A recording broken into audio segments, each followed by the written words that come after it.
Hi friends and families, இன்றைக்கி நம்ம என்ன வீடியோ பார்க்க போகிறோன்னா தங்கமயில் டிஜிகோல்டு ஆப். நிறைய பேர் கேள்விப்பட்டிருப்பீங்க. நான் யூடியூப்பில் அந்த வீடியோஸ்லாம் பார்த்துட்டு நானும் ஸ்கீம் ஸ்டார்ட் பண்ணேன். பிப்ரவரியில் ஸ்டார்ட் பண்ணேன்.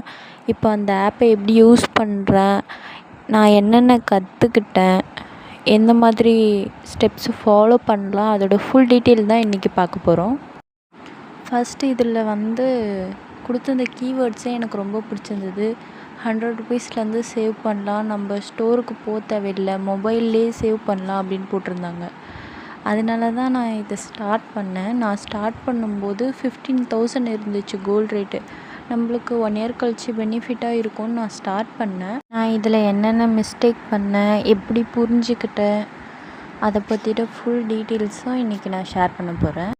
நான் ஸ்கீம் ஸ்டார்ட் பண்ணும்போது 15,000 இருந்துச்சு. அதுக்கப்புறம் 14 வந்துச்சு.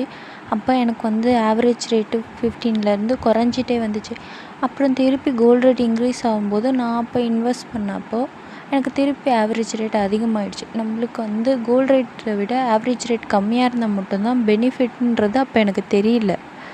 அதுக்கப்புறம் நான் ரொம்ப அதை பற்றி டீட்டெயில்ஸ் தான் தெரிஞ்சுக்கிட்டு, இன்றைக்கி நம்ம இன்வெஸ்ட் பண்ணும்போது 14,000 இருந்துச்சுன்னா நெக்ஸ்ட்டு இன்வெஸ்ட் பண்ணும்போது 13,500 இல்லை 14க்கோ கீழே, இதுக்கு முன்னாடி பே பண்ண அமௌண்ட்டுக்கு விட கம்மியாக இருந்தால் மட்டும்தான் பே பண்ணணும் அப்படின்னு நான் அதுக்கப்புறம் தான் தெரிஞ்சுக்கிட்டேன்.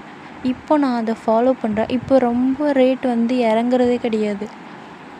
அதனால நான் மந்த்லி 2 டைம்ஸ் மட்டும்தான் பே பண்ணுறது. ஃபஸ்ட்லாம் அடிக்கடி பே பண்ணிகிட்டு இருந்தேன். இப்போ மந்த்லி 2 டைம்ஸு, அதுவும் பெரிய அமௌண்ட்டாக பே பண்ணுறேன். இப்போ லாஸ்ட் டைம் நான் பே பண்ண அமௌண்ட் 500. இப்போ கோல்டு ரேட் 12,845 ருபீஸ் இருந்துச்சு. அதனால நான் அந்த டைம் 500 பே பண்ணேன். இதுக்கப்புறம் நான் பண்ணுற பேமெண்ட் 12,845க்கு கீழே வரணும். அப்போ தான் நான் நெக்ஸ்ட்டு பேமெண்ட் பண்ணுவேன். அது வரைக்கும் வெயிட் பண்ணலான்னு தான் இருக்கேன்.